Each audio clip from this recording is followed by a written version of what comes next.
Come abbiamo visto in passato, quando si discute dell'azione delle forze di polizia in favela, sembra che la polizia dica una cosa e i favelani un'altra. Cosa succede quando i favelani vengono arrestati e quindi portati via dai luoghi in cui vivono e imprigionati? La prima persona con cui parlo di questo è Hércules, il sindaco della favela in cui abbiamo passato molto del nostro tempo, il complesso da Peña, la più pericolosa di Rio, fino a che, nel novembre 2010, le truppe speciali della polizia sono entrate mettendo in fuga i narcotrafficanti. Do you know anyone that's part of the community that went to prison and now is out and living here again? Conheço. What do they say about the conditions of the prisons that they were in and how they were treated? A maioria das teorias, alguns que eu conheço que foram presos, né, moradores que voltaram, disseram que viver na cadeia é um inferno, né? A cadeia é tudo de ruim, lá não é para homem, é para bicho. Entendeu? E além do mais, tem outra coisa que nós no Brasil temos que aprender, é ressocializar essas pessoas. Eles estão lá dentro e aí não fazem nada para que eles ressocializem. Não dão curso, não fazem eles aprender uma profissão lá dentro. Quando ele vem para fora, já é marginalizado, né? Já são marginalizados de ser bandido. Quando chega aqui fora, as portas se fecham e volta para o crime. Não tem outra opção. A nossa cabeça é vazia, é a mente do diabo. Quello di Hércules è il punto di vista, forte, dell'abitante di una delle favelas più discusse di Rio. Per far luce sulla situazione delle carceri in Brasile, decido di andare a San Paolo per incontrare due personaggi super partes. Fernando Salla, professore di sociologia e violenza nelle prigioni all'Università di San Paolo, e Drauzio Varela, autore del famosissimo libro Stazione Carandiru, al quale si ispira l'omonimo film. Why is Latin America the most violent continent in the world? Nós temos na América Latina classes sociais muito diferentes. Tem gente com altíssimo poder aquisitivo e gente que mal consegue o suficiente para sobreviver. Mas isso existe em outras partes do mundo, em que não há violência. Na Índia, por exemplo, nós temos cidades superpopulosas, mas há outras cidades superpopulosas no mundo que não são violentas. Tóquio mais povoada do que São Paulo, e é uma cidade muito menos violenta do que essa. O fato é que nós temos na América Latina, de um modo geral, essa diferença social gera uma população que vive em boas condições econômicas, que tem acesso à educação, etc., e que tem poucos filhos. E uma população de gente pobre, que não tem nenhum desses acessos e que tem muitos filhos. A estrutura familiar é frouxa. Periferia das cidades brasileiras, você entra nas casas, você não vê homem. Não há homens nas casas, são só mulheres. Por quê? Porque os homens foram embora, abandonaram as famílias. No Brasil, 60% das residências no Brasil, dos lares no Brasil, são conduzidos exclusivamente por mulheres. A violência tem múltiplas causas, mas há 3 causas que são cientificamente comprovadas. A primeira qual é? São crianças que na primeira infância foram abusadas ou que não receberam carinhos. A segunda é uma adolescência criada sem princípios rígidos de moral, de comportamento social, etc. E a terceira é a convivência com pares violentos na adolescência. In Brasile oggi ci sono leggi severissime contro ogni forma di violenza e di discriminazione razziale. Perché allora il sistema penitenziario è ritenuto tra i più arretrati al mondo? Do you think that one of the reasons why prisons in Brazil or Latin America are just a reflection of what the society at large is? Eu acho que nós temos um problema um pouco mais complexo aí. As leis brasileiras são leis muito avançadas, mas a aplicação das leis é muito discriminatória. A cadeia é feita basicamente para a população de baixa renda. É uma tradição da época do Império, da época da escravidão. Cadeia no Brasil, na época da escravidão, era feita para negros. Os brancos não iam presos. Sofriam outros tipos de sanção, mas não iam para a cadeia de jeito nenhum. E essa tradição, de alguma forma, persiste até hoje. Eu nunca vi na cadeia alguém com dinheiro. Se os filhos da classe média, os filhos dos que têm mais dinheiro, fossem para a cadeia, as cadeias seriam melhores. Como isso não acontece, as cadeias ficam em condições muito, muito frágeis.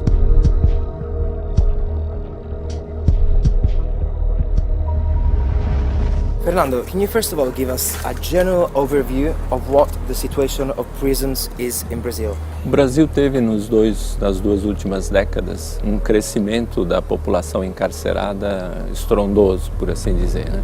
Nós tivemos um salto de alguma coisa em torno de 80 e poucos mil presos no início da década de 90 e hoje o Brasil tem 500 mil presos, né? Sendo que São Paulo, o estado de São Paulo, responde por quase 35% desses presos de todo o Brasil. Então o que se encontra é um número muito grande de violações de direitos humanos, as condições são muito degradadas, há uma superlotação crônica dentro das prisões, há uma defasagem, faltam vagas, a ordem de 200 mil vagas in todo o sistema. Varela, fin da giovane medico, ha manifestato particolare interesse per il lavoro con i carcerati e così, per decenni, ha svolto la sua opera nel carcere più infimo del Sud America, la casa di detenzione di San Paolo, popolarmente conosciuta come Carandiru. Si tratta di una prigione che è rimasta attiva dal 1920 al 2002 e che è diventata nota a livello internazionale nel 1992 per la brutale repressione di una rivolta al suo interno. Carandiru era um experimento macabro da natureza. Era uma cadeia que tinha 7 mil presos. Tinha 7 pavilhões. Os presos ficavam distribuídos no caminhão. Os pavilhões. Mas era uma cadeia interessante, porque completamente diferente da imagem que a gente tem das cadeias do cinema. Cadeia do cinema, fica todo mundo trancado, os guardas com metralhadora e os presos andam em fila, vão para o pátio, os guardas com a metralhadora acompanhando. Carandiru não era nada, tinha uma muralha em volta da cadeia, a muralha era com guardas armados. Mas os funcionários dentro da cadeia andavam assim, desarmados. E eram pouquíssimos. Então você pegava um pavilhão com 1.500 presos, tinha 6, 7 funcionários durante o dia. Pouquíssimos. Pouquíssimos. Eu sempre dizia lá, se os presos se fossem organizados e combinassem, vamos embora, eles sairiam, eles iam embora. You said 7,000 people in Carandiru for a capacity of how many? Metade disso. Não, temos 3.000 seria a capacidade, chegou a ter 9.000 até.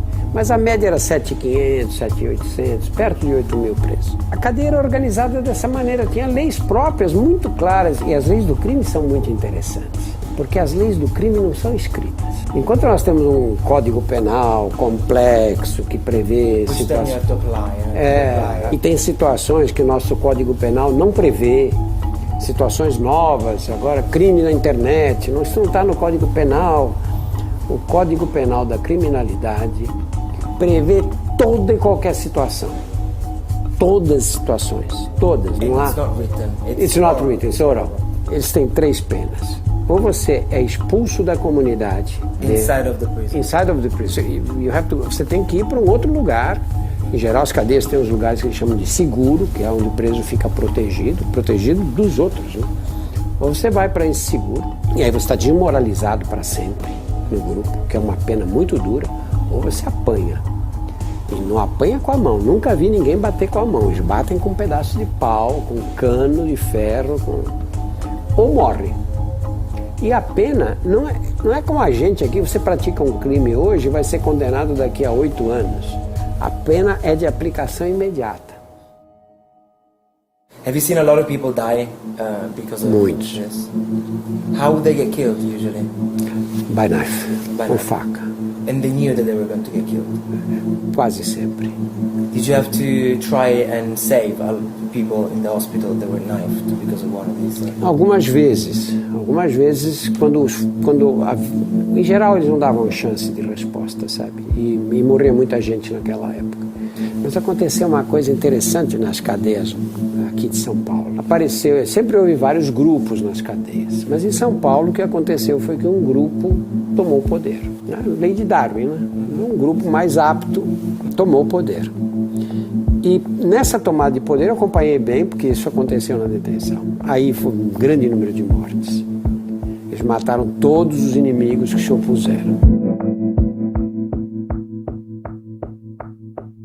What is the number one priority that the government or the authorities should focus on as far as trying to fight gang crime within the prisons? O crescimento da atuação de gangues, de grupos organizados dentro das prisões se deve exatamente às condições insatisfatórias da parte do Estado. And that's how the PCC started, right? Isso, exato. Então, esses grupos, esse e outros grupos, passaram a ter uma atuação nas prisões à medida em que o Estado, as autoridades, não foram capazes de manter a ordem interna.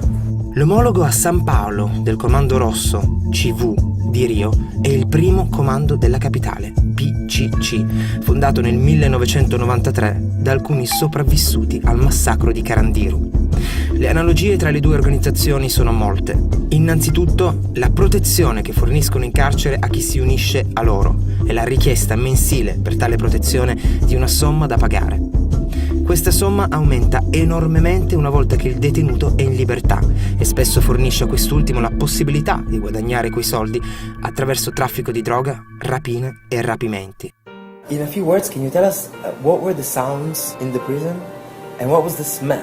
Desde criança eu sou fascinado por filmes de cadeia. Porque a cadeia, você, a hora que bateu a porta, você sente que você está do lado de dentro da cadeia. E aí começa uma tensão que é permanente. E você só vai, muitas depois com o hábito, essa tensão você parece que nem sente mais. Mas quando você sai, você percebe que estava tenso dentro. E essa sensação é muito interessante. Porque as portas que batem nas cadeias não são portas como as comuns. O que bate é porta de ferro, aquele blam. E você, o tempo inteiro pode acontecer alguma coisa sempre. Não quer dizer que vai acontecer, lógico. Em geral não acontece nada. Mas pode.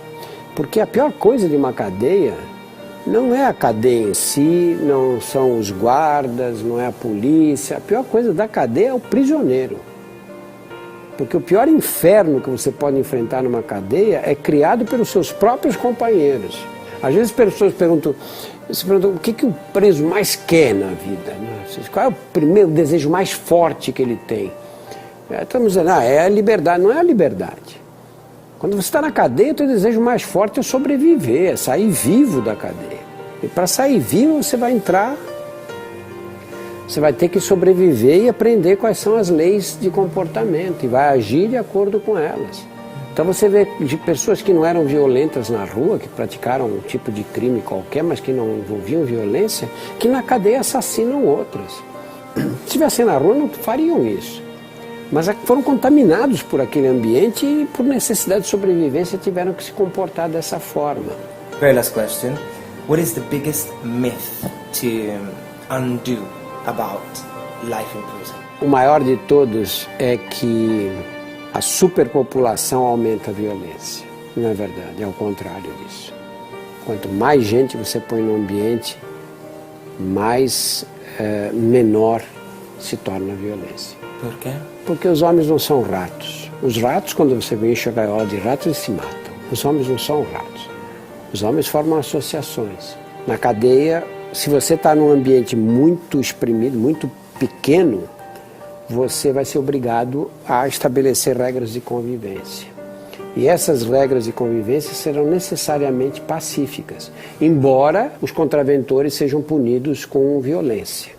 Il 9 dicembre 2002, 250 kg di dinamite hanno annientato Carandiru, quel luogo che per molti era stato una casa e un inferno.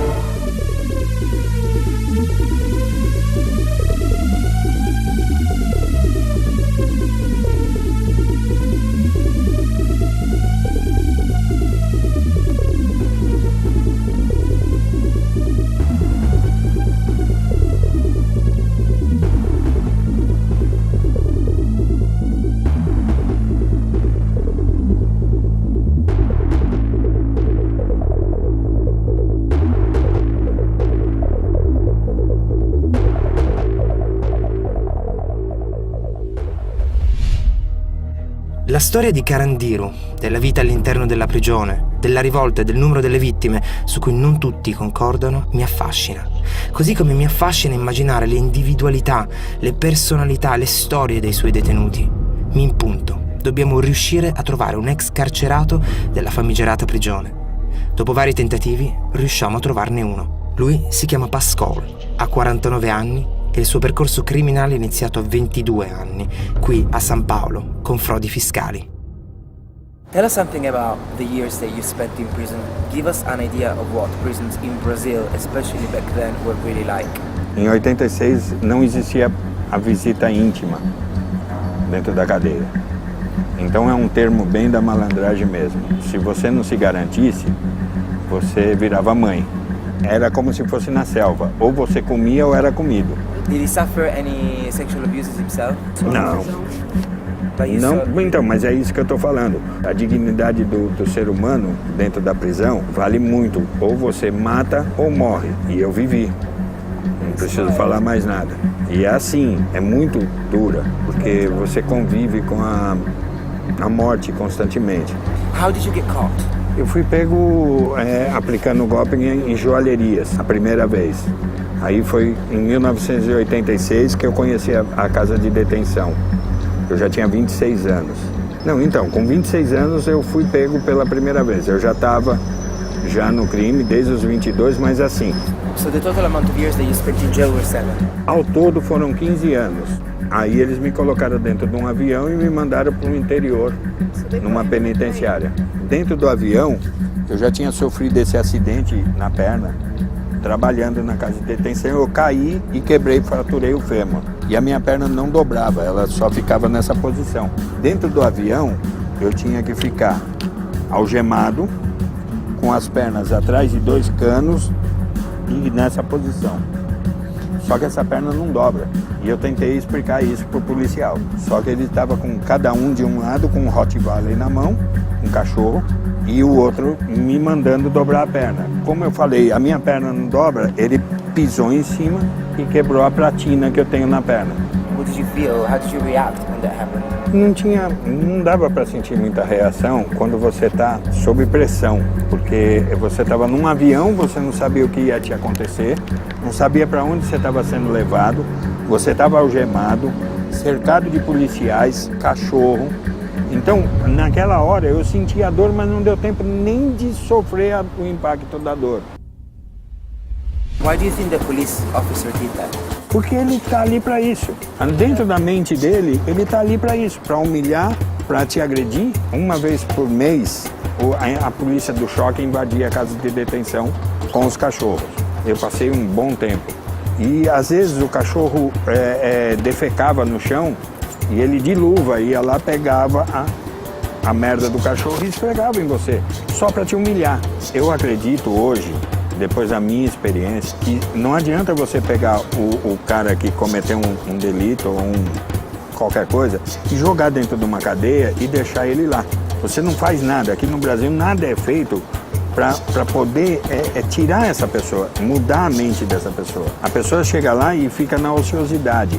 Não tem trabalho, não tem estudo, non tem un accompagnamento psicologico, non tem nada disso. Parlare con Pascal è stata una prova dura. L'ho incontrato nel suo ufficio, dove ripara vecchi computer, e da subito sono stato confrontato con gli incidenti che ha subito. Da una parte sento quindi compassione e affetto nei suoi confronti. Dall'altra, dopo tutto, mi trovo davanti ad una persona che mi fa capire di aver ucciso degli esseri umani. Do you have trust in the police? Hoje tenho, eu às vezes até me vejo assim. Eu, quando estava na cadeia, dei facada em polícia, em rebelião a gente sequestrava ele, barbarizava. Hoje, eu precisei da polícia esses dias, minha casa foi assaltada 2 vezes.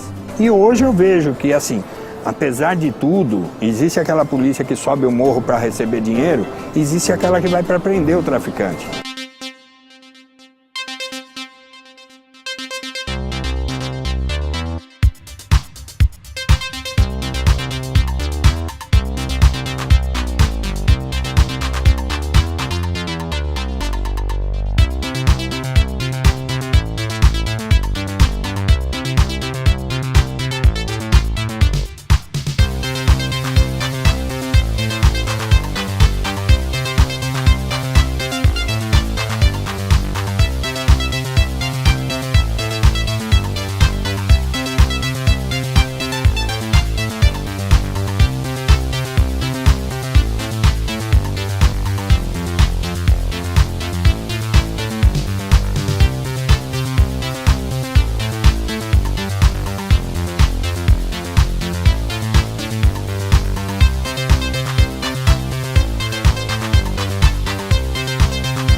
Na época, estava na hora da tranca, a hora que tranca todos os presos. E a faxina fica até mais tarde solta, porque é ela que cuida da limpeza da cadeia. Então ela fica, é a última tranca, a gente já fala.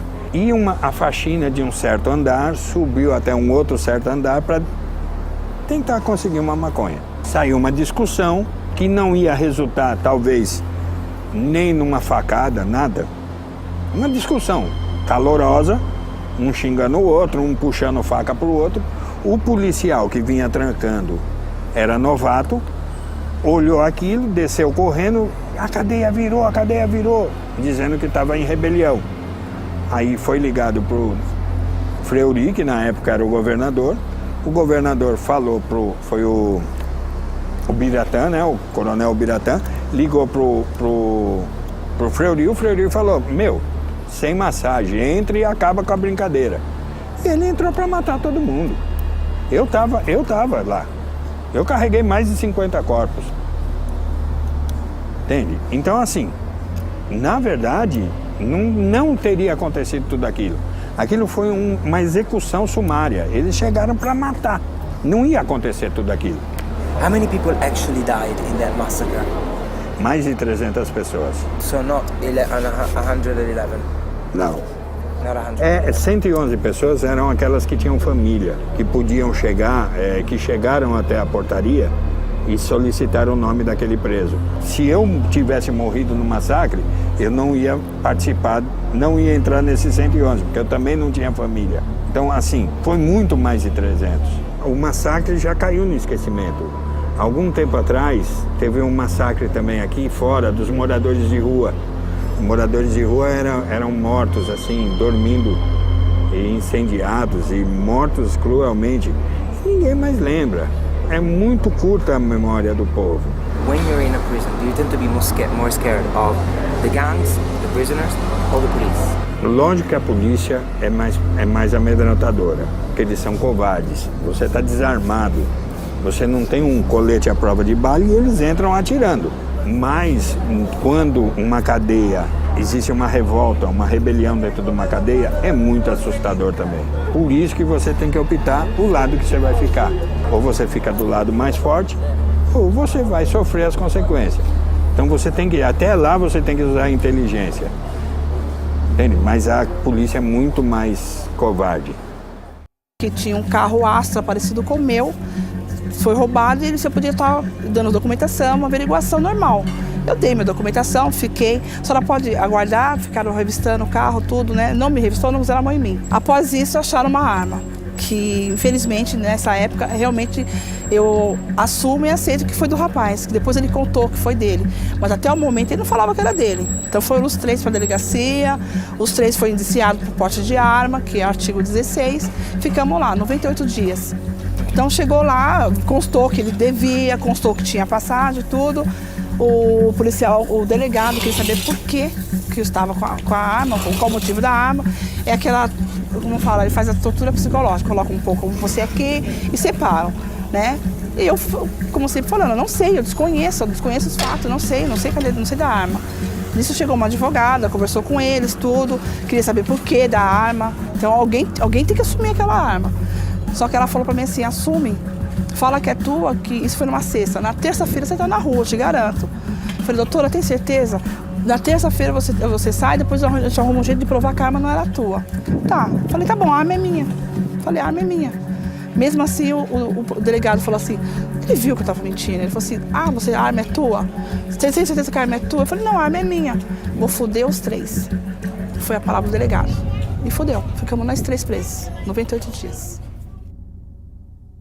How were those 98 days for you in jail? Terríveis. Você fica longe da sua família, da sociedade, como fala, liberdade não tem preço.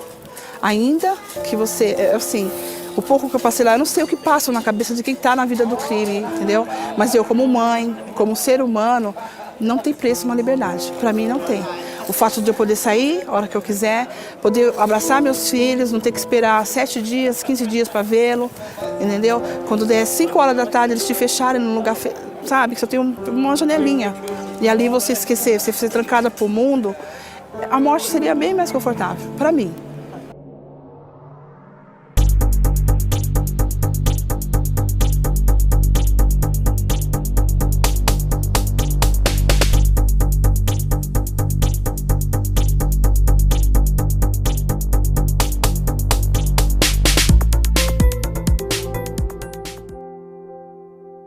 vida normal.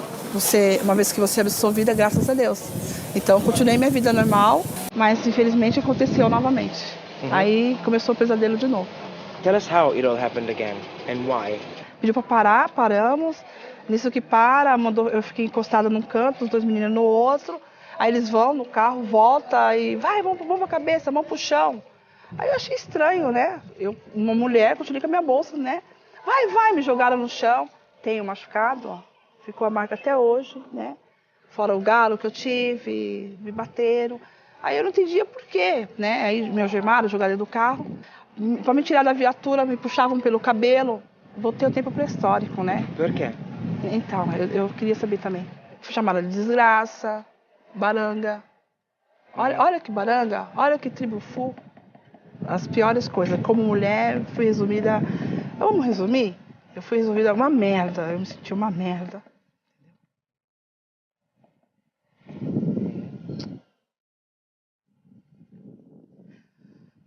Acho que... toda mulher tem sua beleza. Mas quando alguém tira assim, fica difícil, né? Fica difícil. Jesus. E foi o que aconteceu. Essa foi a pior. Do you have any trust left in the police system? Não vou generalizar, falar que são todos, mas pelo que eu passei, eu fico imaginando quantas pessoas devem estar presas inocentemente.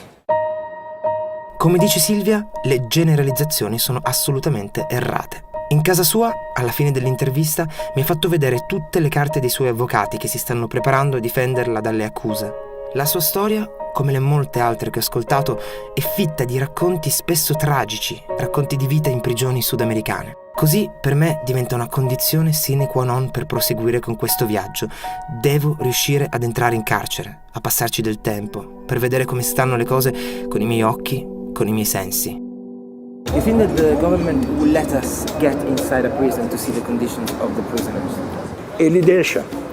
O que ele faz? Eles mandam limpar, dá uma bela de uma lavada com desinfetante bem cheiroso, para vocês não conseguirem ver o que é a realidade. Muda o cardápio aquele dia, coloca comida para o povo comer e vocês vão ver o que eles querem. Pascal sbagliava.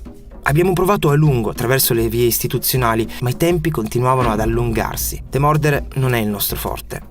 E così, alla fine, riusciamo ad ottenere accesso ad una prigione. Si trova a Rio, all'ingresso, uscita, di una favela lontana dal centro. Riusciamo ad entrarci grazie ad un pastore evangelico, padre Marcus, che si reca in vari istituti penitenziari con regolarità per pregare con i detenuti. È arrivato il momento di entrare. Lo spioncino della porta blindata, gialla, si apre di fronte a me. Intravedo, varco la soglia e sono letteralmente travolto. Le scene che ho di fronte sono infinitamente più forti di quello che avrei mai immaginato. Temperature soffocanti, celle buie con amache dal cielo alla terra per contenerne il sovraffollamento, mani che si protendono verso di noi, odore nauseante, urla, centinaia di adolescenti principalmente, quasi tutti rinchiusi lì dentro, a 2 passi da casa, quella che dovrebbe essere la meglio gioventù lì dentro per crimini legati al narcotraffico. Umanità allo stato puro, che ti ingolfa. Il mio istinto è quello di tornare indietro, ho paura di essere schiacciato. Occhi, rimango.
Essere nel patio coi ragazzi, sentirne la feroce vitalità, avere la pioggia che inizia a caderti addosso dall'alto, attraverso grate di ferro, essere abbracciato da loro durante i canti, tenendoci per mano, ha trasformato quella che per me era inizialmente una sensazione di timore, come se il mio istinto alla sopravvivenza mi gridasse scappa, in una sensazione di solidarietà, di fratellanza, di, forse, affetto.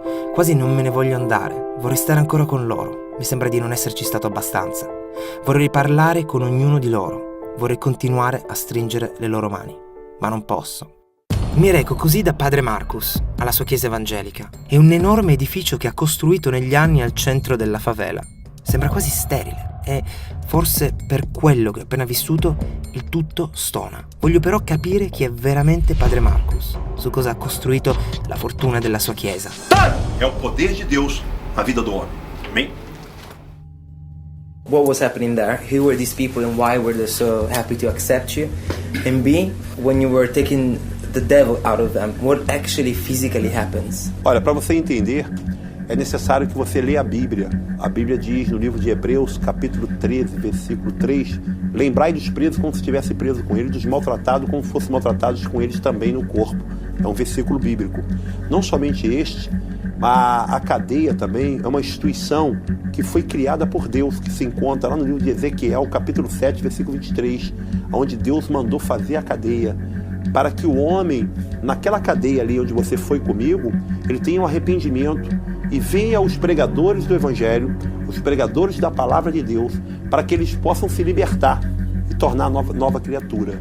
Agora, aquele momento que tu vê as pessoas caindo, botando a mão e as pessoas caindo, aquele momento é um momento que Jesus nos deu autoridade para expulsar os demônios, para curar os enfermos, através da oração, aonde pessoas ali são libertas, através da palavra, dos efeitos espirituais que contém na palavra, faz com que a pessoa se liberte da maconha, do cigarro, da cocaína e se arrepende dos seus maus pecados. E ali que eu faço é uma oração de intercessão pelo seu espírito, para mudar o seu caráter e repreendendo o espírito imundo que está dentro do homem.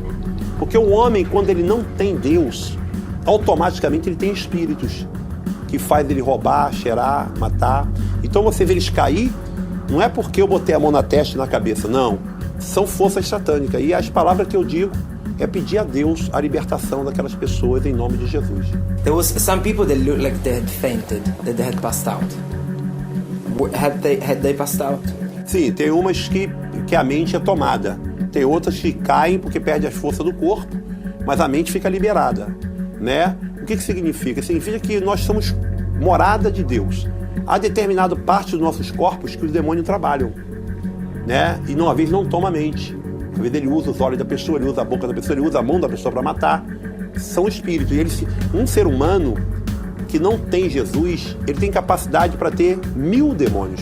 If you did that to me, what do you think that my reaction would be? Or does what you do work with people that are in jail that have committed serious crimes? Eu acredito que ele também é portador de alguns espíritos por falta de conhecimento, pela ignorância da palavra. Ele também é portador de alguns espíritos. What spirits do you think I have?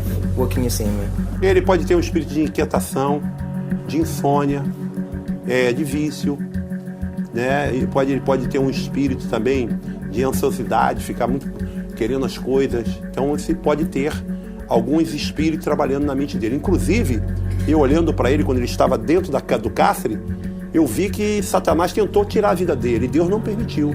Porque desde o ventre da mãe dele, ele é um escolhido de Deus. Ele é uma pessoa muito boa e a mente dele é uma mente que rapidamente capta as coisas. Então o diabo sabe, por isso que o diabo tentou tirar a vida dele. Continuo a non capire esattamente cosa padre Marcus faccia ai ragazzi che ho visto cadere, agitarsi come se avessero una crisi epilettica, saliva che esce dalla loro bocca. Così decido di mettermi in gioco e di sperimentare l'esorcismo sulla mia pelle. Tell him not to scare me. Vem cá você. Vem em pé. E ele vai sentir a presença de Deus. Going to feel the presence of God. E quando eu estava sentado ali olhando para ele, eu vi uma luz sobre a cabeça dele. So when he was sitting there, he could see a light on top of your head. So Ele é muito querido por Deus. God likes you. Feche os olhos. Quando ele fechou. Close your eyes, please. Pai! Sai! Todos os demônios estão amarrados. Vai queimando agora, Pai, envia o anjo Gabriel, o arcanjo Miguel. Vai queimando da cabeça à planta dos pés, Pai, que esse homem seja tocado pelo teu espírito. Vai penetrando aqui agora, Pai. Eu tô pedindo ao Deus que de cada ioma massa decou, que abriu uma vermelho, que engoliu a tribo de Coré. Decou, piache, decoma, nébia. Meu Deus, meu Pai, abençoe este homem, Pai. Dá-lhe saúde, dá vitalidade. Visita a sua família, a sua vida profissional. Que ele possa sentir agora o toque do teu Espírito Santo. Meu Deus, que ele possa ser abençoado. Pai, que toda enfermidade na coluna, no rim, no estômago, no intestino, no fígado queima. Vai dando ele saúde e vitalidade. E que todo mal, Pai, em nome de Jesus, fora! Amém? Amen. Glória a Deus. Amém. Outro? La sensazione che ho avuto nel farmi fare l'esorcismo è di potenziale perdita di sensi. Innanzitutto ti viene chiesto di chiudere gli occhi, poi una mano sulla fronte e una sulla nuca ti aiutano ad affidarti alla persona che hai davanti, che improvvisamente urla di fronte a te, con altri 2 colleghi ai tuoi lati che fanno la stessa cosa in momenti definiti e ritmati. Se sei debole, molto giovane, in carcere, bisognoso di aiuto, in astinenza da droghe o alcol, senza speranza, la pratica può sicuramente risultare efficace nel farti perdere coscienza e svenire al suolo. Così da, dice Padre Marcus, liberarti da Satana. So you said that there was a time in your life where you had Satan in you also. You just said that you used to drink, you used to smoke. What made you flick and change? Eu vivi 33 anos no mundo. Eu não conhecia o Evangelho, nem a Palavra de Deus. Através de uma pessoa que pregou para mim o Evangelho, eu descobri que eu sou templo e morada de Deus, que existem os dons de Deus. E eu larguei tudo aquilo que eu fazia, a cultura católica que eu vivia, a cultura espírita, larguei para lá e comecei a buscar o Evangelho. E o Senhor me purificou. Eu não bebo mais, eu não fumo, eu não uso mais droga, eu não minto, eu não falo palavrão, eu não engano as pessoas. E a glória de Deus foi descendo sobre mim, a ponto de Deus me usar para libertar traficantes, prostitutas, homossexuais, Deus me usar para poder libertar pessoas que estão nas drogas. E minha vida foi mudada. E hoje eu tenho um rebanho imenso e sou conhecido no Brasil e no mundo pelo trabalho que eu faço. É melhor estar com Jesus do que estar com o diabo.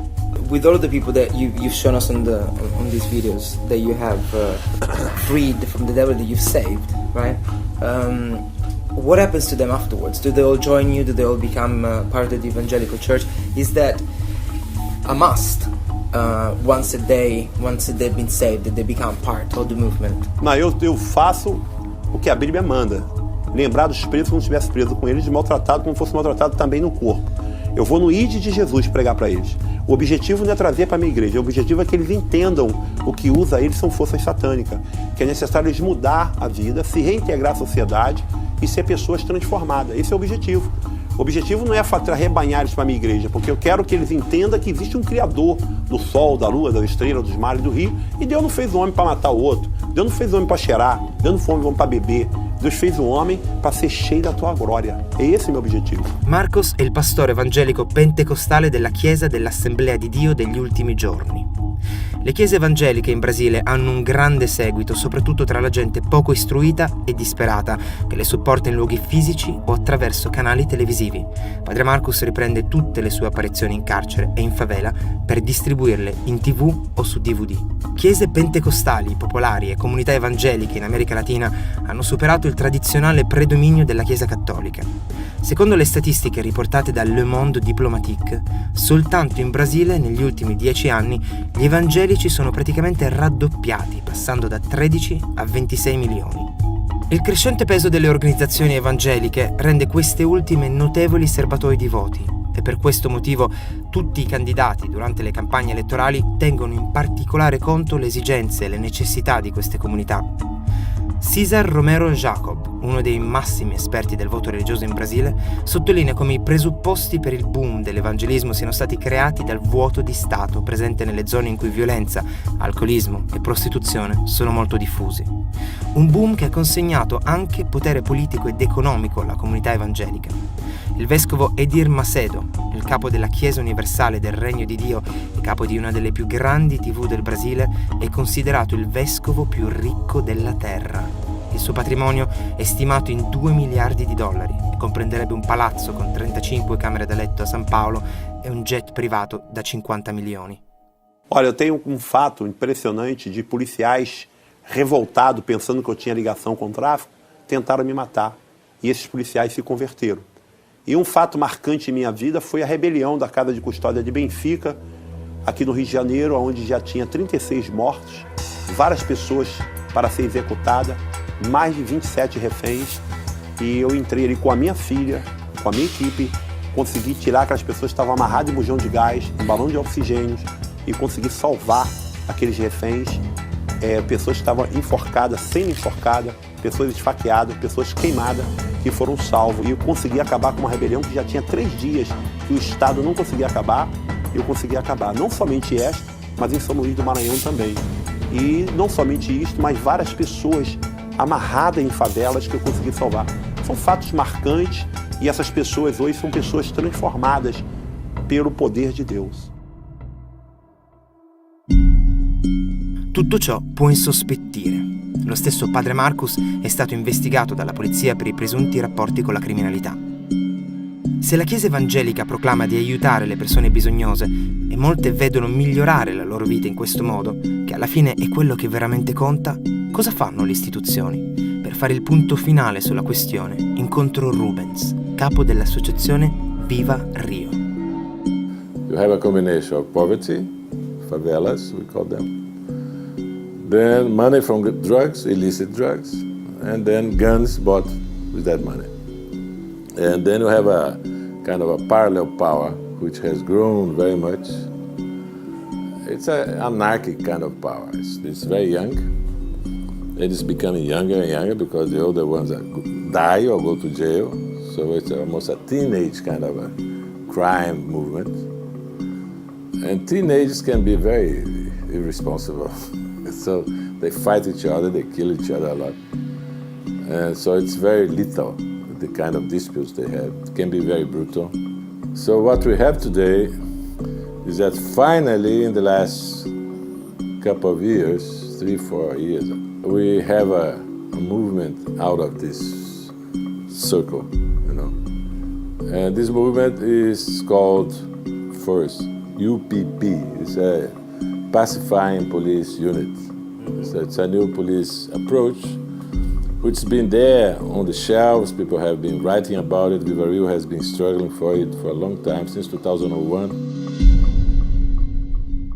Talking of this question of power, Yeah. seems to be the reason why a lot of the crime happens. Yeah. It's not so much the drugs. It's money, it's the- power, and sex, right? and Women, sex. yeah, of course. You haven't talked about sex. Yeah, because I took it for granted.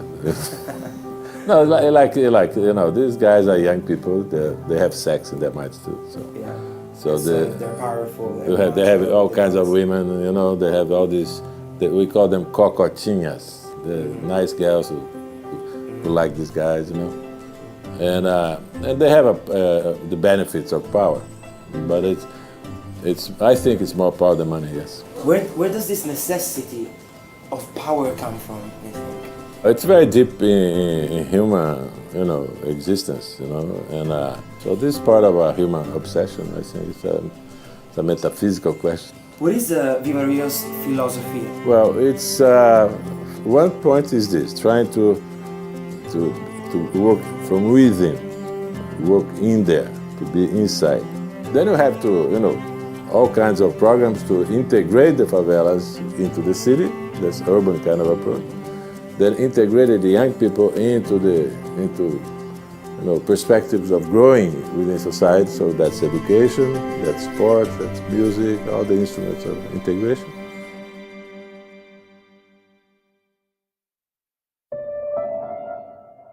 L'unità di polizia pacificatoria, corpi che presidiano la favela una volta cacciati i narcos, continua a sembrare una delle soluzioni che mettono più d'accordo le squadre che si stanno giocando. Il potere non differenzia in alcun modo chi lo detiene da chi non lo detiene a livello assoluto, giacché chiunque si può ribellare al potere e sovvertirlo, ignorarlo.